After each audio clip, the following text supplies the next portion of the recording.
Hello students, आज हम Gunjan पाठमाला 6th class का लेसन 8th करेंगे, जो है एक पत्र माँ के नाम।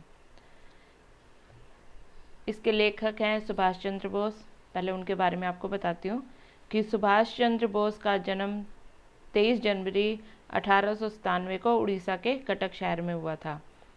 ये भारत के स्वतंत्रता संग्राम के बहुत बड़े क्रांतिकारी नेता थे। इन्होंने आज़ाद हिंद फौज का गठन किया। इनका स्वर्गवास 18 अगस्त 1945 को विमान दुर्घटना में हुआ माना जाता है। इन्होंने अपनी माँ को पत्र लिखा। यह पत्र स्वतंत्रता सेनानी सुभाष चंद्र बोस ने अपनी जवानी की अवस्था में, किशोरावस्था कहते हैं जिसे, वो 16, 17, 18 साल की उम्र में उन्होंने अपनी माँ को लिखा। वे घर से दूर शिक्षा प्राप्त करने गए हुए थे। तो उस समय देश गुलाम था, परतंत्र था। देश की दुर्दशा देखकर सुभाष जी का जो मन था वो बहुत व्यथित हो उठा। तो उन्होंने अपनी माताश्री को कई पत्र लिखे। उनमें से एक पत्र आपको यहाँ पे दिखाया जा रहा है। लेकिन आज हम पत्र की जगह मोबाइल का उपयोग करते हैं। इंटरनेट की सहायता से अपनी बात जल्दी से जल्द लिखकर पहुंचा सकते हैं। लेकिन पहले क्या था, सिर्फ पत्र ही हमारा एकमात्र साधन था जिससे हम अपनी बात अपने प्रियजनों तक पहुंचा सकते थे। सुभाष चंद्र बोस जी ने जो अपनी माता को पत्र लिखा वो हम आगे आपको अब समझाते हैं, पढ़ते हैं उसको। आदरणीय माँ, सादर चरण स्पर्श। आज सुबह से ही मन में बार बार विचार आ रहा है, क्या परतंत्र मतलब गुलाम भारत माता की एक भी संतान बिना लाभ के स्वार्थ रहित नहीं है? क्या भारत माता इतनी अभागी है?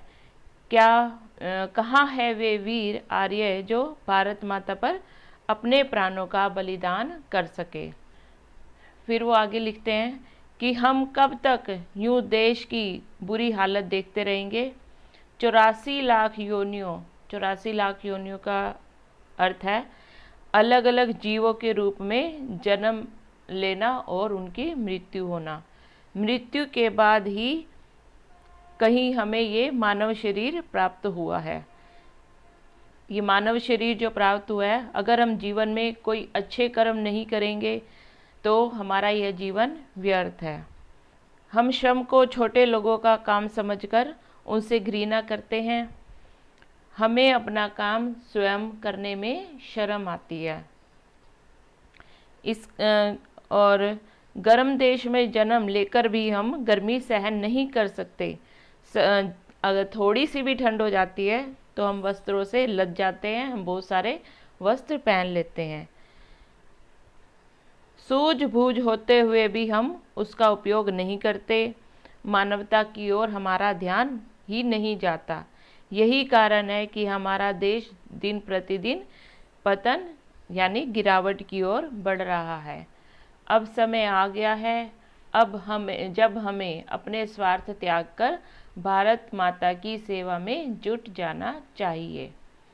आजकल हर पल मेरा मन भारत माता के रोने की आवाज़ सुनता है।